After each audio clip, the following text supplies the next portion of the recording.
Locked. Locked. You gotta be kidding me. Hello? Is anyone here? Does anyone own this place anymore? No? Oh, shit. Oh, I've got a better idea. Follow me. I'll be finding a new, better place. Trust me on this. Well then, hello, my name is James, and as you can see, this is my tennis court. It might not be the real court over there or over there, but this one has a brick wall. This is my brick wall court, specifically exclusive for single player tournaments. Now, let's be active and lazy at the same time. What we're going to be doing today is I'm going to be talking about tennis video games from the Super Nintendo to the Sega Master System to the PlayStation to the Xbox. We're going to be talking about all those games, not every tennis game, otherwise we'd be here all day. So, I'm going to play tennis while I talk about tennis games. How about that? That's something new. No one's ever done that before. Alright, let's start off with a few forehands and backhands. So, just keep the motion flowing. Make sure not to hit anything. Oh, God. Okay. Now, the thing with backhands is you can do it two-handed. Whoa. Oh. You could do it like this. Give it a nice slice. Don't lob it over though, otherwise you're gonna lose your ball. And we can't lose any balls for the next season. That's so goddamn expensive. So when you want to do a volley, you basically just... And it went over the bloody court. And now, we're gonna do a nice little serve. So, what we want to do is we want to get it past that white net. So, you raise, and then you shoot. Like golf. Raise, and then you shoot. Okay, now how do you play tennis? Well, in a men's match, there's 3 sets. And within those 3 sets are 6 games each.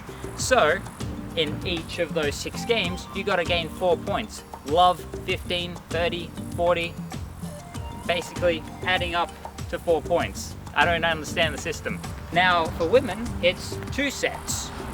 2 sets, 6 games each. 6 games each? Yeah, 6 games each. If both opponents are at 40 each, then it goes into deuce. Not juice, deuce. So basically they gotta get the advantage point, and then if they win that advantage point, then they win that game. And bada bing, bada boom, let's talk about some tennis games, shall we? How about we begin our first game with Tennis Ace for the Sega Master System. Tennis Ace was released in 1989 and developed by Sadlitsu Denkiko and opens up in epic Master System fashion.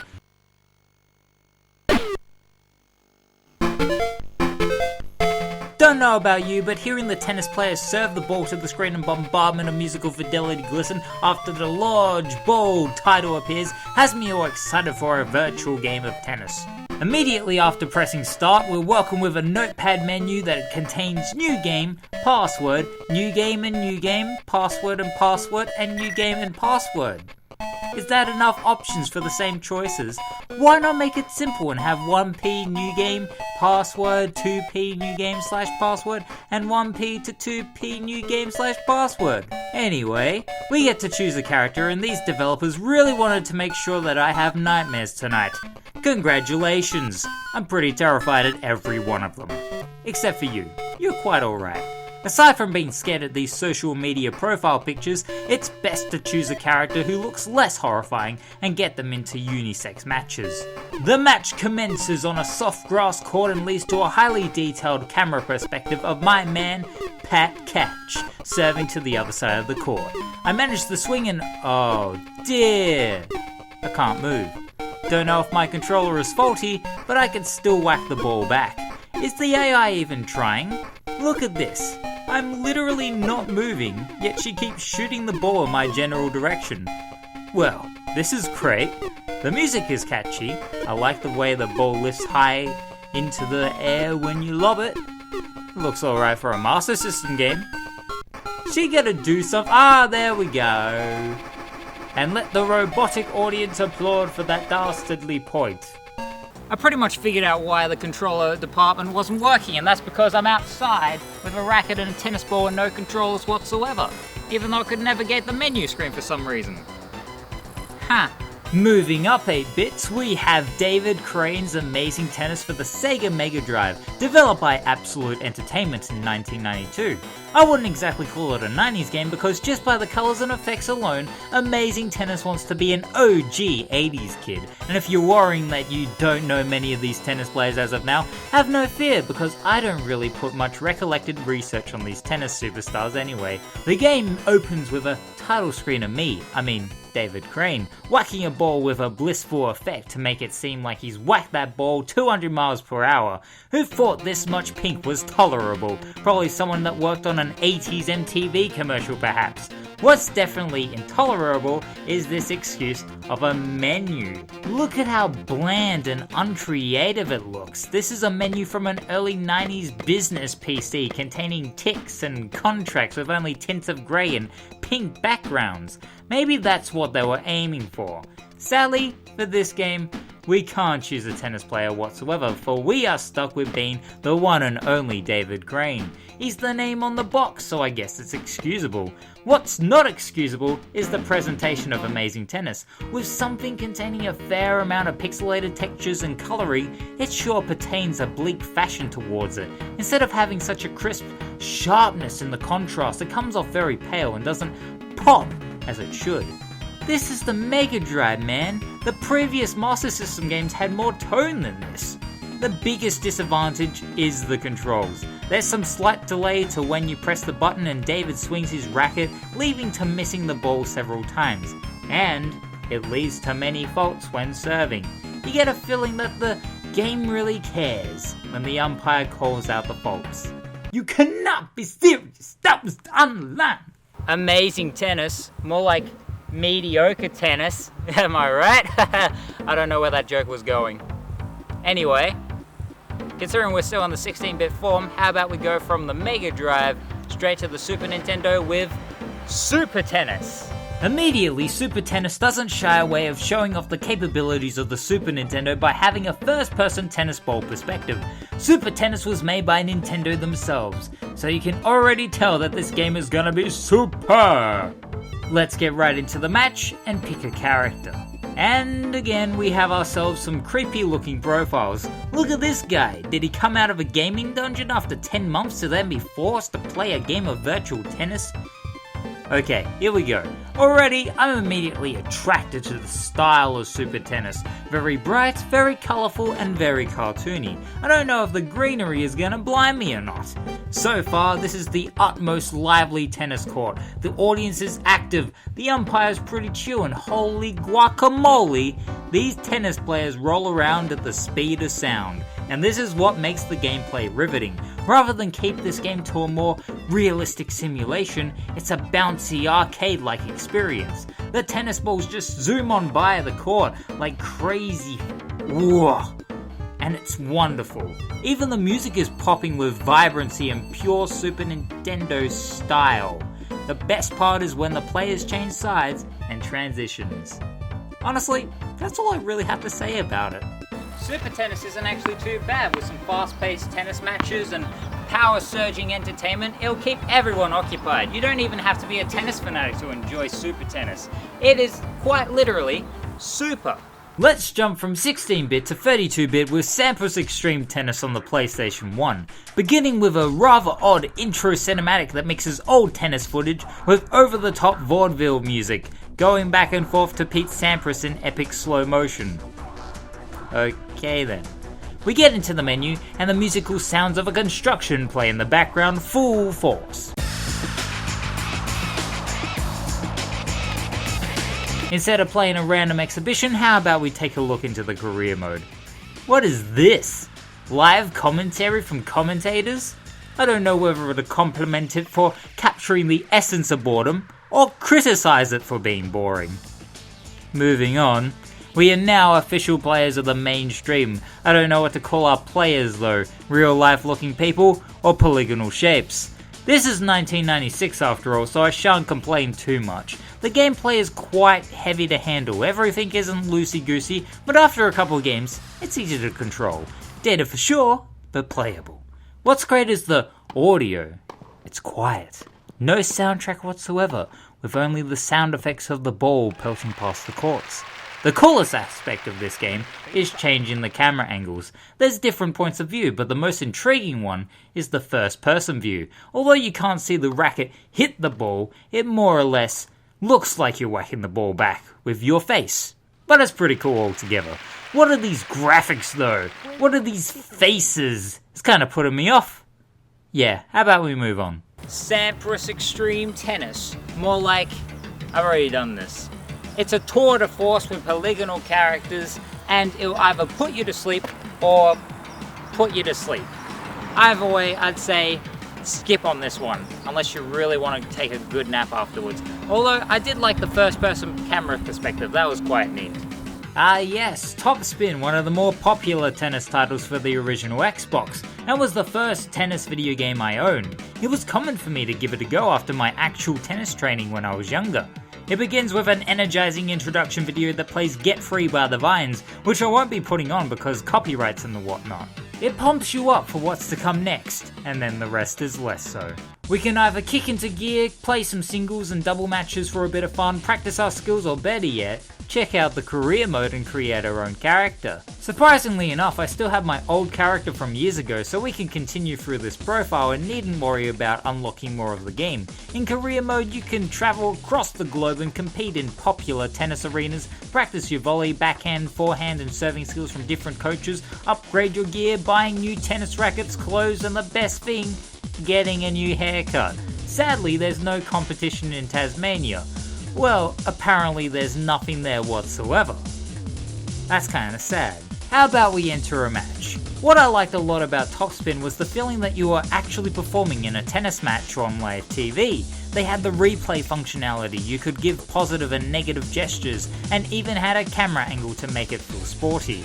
Not to forget the amazing background noise of small chatter before you play, the roaring audience if you withhold a long enough rally, the birds and nature chirping in an outside area, and the best thing of all, the constant grunting of players. The controls are buttery smooth, getting around the court with the left thumbstick is easy and fluent. Serves and shooting the ball are simple with each button striking different styles. With the A button it's an easy swing, B does a topspin, X does a slice and Y is a lob. If you want to be the very best and obliterate the other player, you can press the right trigger and if timed correctly it can cause a fair amount of bragging rights. The style mixes arcade with realism, a weird description yes, but that's how it can be summed up. Later on, the series improved with its gameplay and went with more of a realistic approach towards timing, which I don't know whether to call better or worse, but I prefer the first game. It has a significant charm that keeps you active through the course of the game till the opponents start beating the hell out of you. I spent my childhood playing Topspin whenever I was feeling sick on the days when I had tennis training. Although the career mode has a massive slog getting higher up in the ranks, it takes like a quarter of the way through to actually become interesting by training and all that sort of jazz.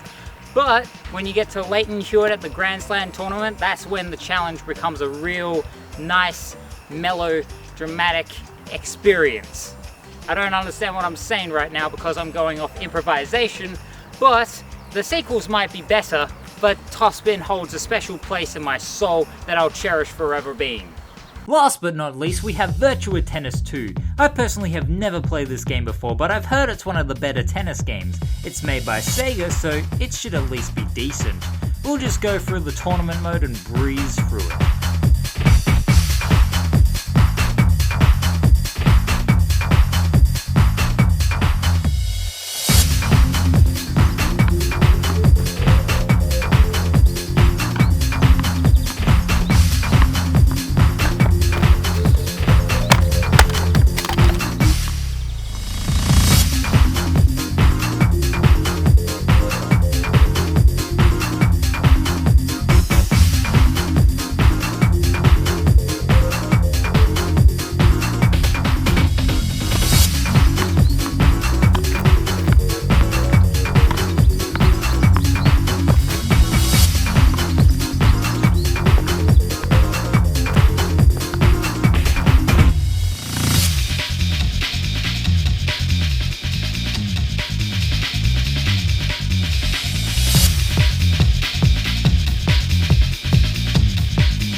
What are you doing? Go out and buy Virtual Tennis 2 right now. Go! It's fun for everyone. It is great. It's got an arcadey style that is so fun and fast and fluent that you'll be going on. It's so active. It's very active. It keeps you going. It keeps you going.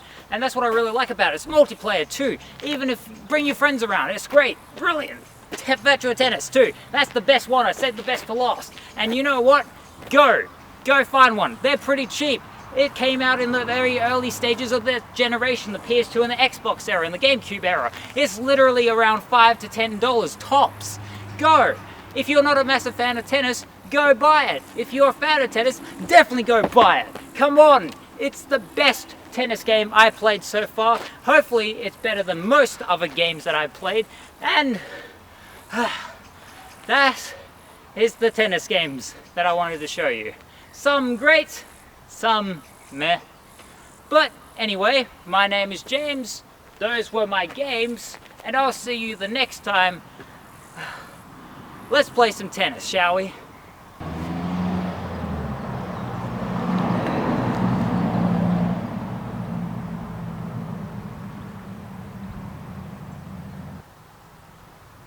I remember going for tennis training every Tuesday and Thursday as a kid.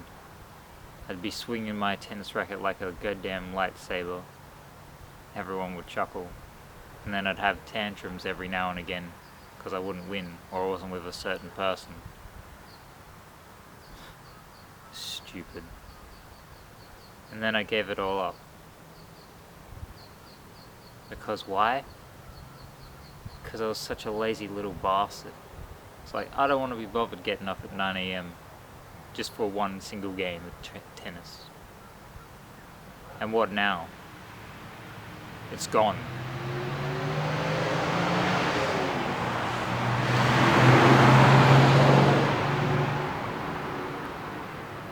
No one comes here anymore. Not at all. Not a single bloody person. Just shut the fuck up, alright? Just leave me alone. I feel like I'm talking to myself.